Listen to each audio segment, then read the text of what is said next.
What if time doesn't actually exist and science can prove it? This physicist on Kurt Jaimungal's channel, Theories of Everything, makes exactly that claim. And it's important for you because this is a question that religion, science, and philosophy has always grappled with, but even you in your ordinary life. And if you understand what time is fundamentally, it changes your relationship with it and how you approach your use of time.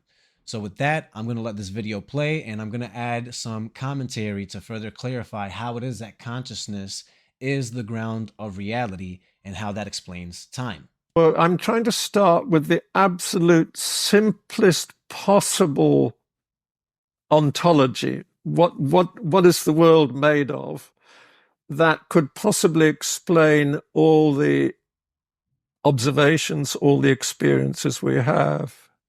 And the simplest conceivable one, I think, is point particles in Euclidean space. I want to disagree and say that for me, consciousness being the ground of reality is the simplest, and Euclidean space is just something that we observe about reality through consciousness, but that's just me. And they could all have the same mass. They could be equal mass particles. And I think out of that, in principle, one could explain all the structure of the world. Not the fact that I see and hear you, because that's the mystery of consciousness. But I think all of the structure, I mean, the ratio of the distance between your eyes to the from them to the tip of your nose and things like that.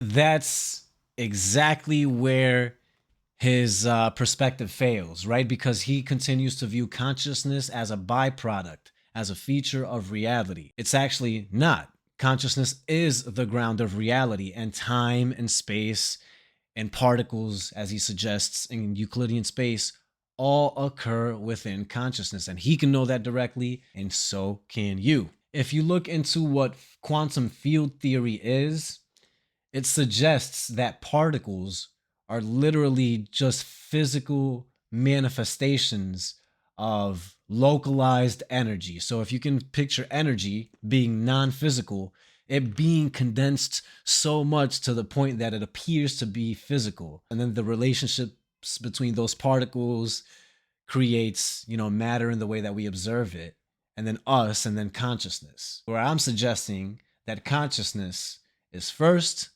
the energy happens within consciousness, and then those particles appear to be physical to the conscious observer. And reality always happens in the here and now from the perspective of the here and now. For everybody who is alive right now, for all the people who have lived in the past, when they were alive, they experience reality in the here and now.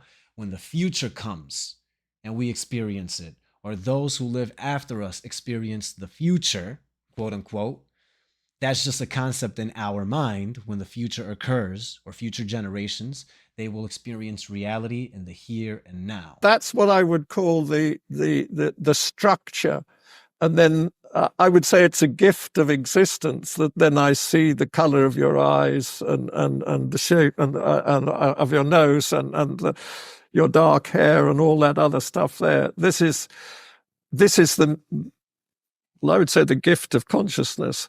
But the underlying structure could be just points in space. The underlying structure is consciousness, and space and time occur within it.